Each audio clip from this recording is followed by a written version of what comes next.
London Water Research Group in the past couple of years have thought very deeply on how we can understand transboundary water interaction. So going beyond trying to just look at sporadic international agreements between basin states, just going beyond looking at occasions of diplomatic tussles, but trying to understand how coexisting conflict and cooperation change over time. And so this starts to help us understand what kind of insights we can make on justice, because what we found in our transboundary water interaction analysis is that there are certain interactions that are very inequitable. There are certain situations where international agreements are mere paper tigers. There's a beautiful agreement on paper, but not very well practiced.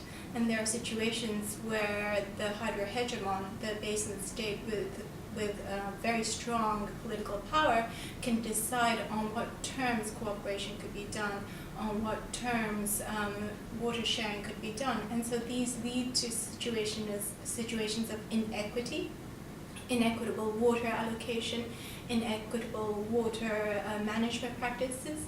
And so we can start to understand questions about justice.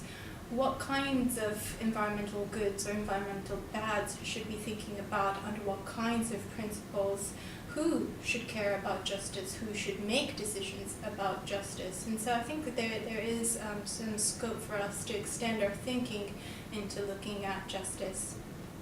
So some of the research that we've done in the past looks at ugly faces of cooperation and pretty faces of cooperation. Now this is a very overgeneralized way of saying things, but you could say that in situations where you have pretty faces of cooperation, you have equitable outcomes. So there is meaningful cooperation, there is effective cooperation.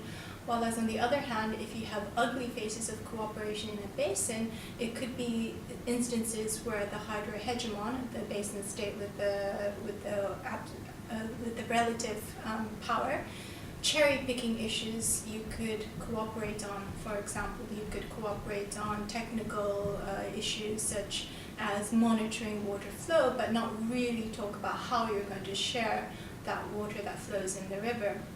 So power does shape very much the way in which outcomes are made and the processes that basin states engage in to come to some form of outcome of allocation, some form of procedural ways of doing things.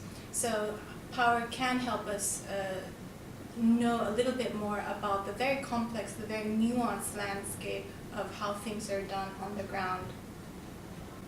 So it's very unusual to see overt forms of power such as military might. You don't see states sending in their soldiers to defend irrigation canals. You don't see tanks being brought into dam areas. That's very unusual, but what you would experience more subtle forms of power, which we call soft power.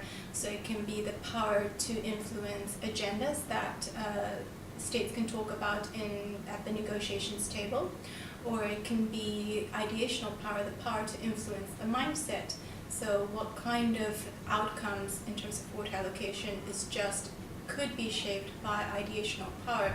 So by understanding these more subtle forms of power, we can start seeing how justice is framed, what kind of claims are made about justice, and who makes these claims. I think these are very important questions to ask.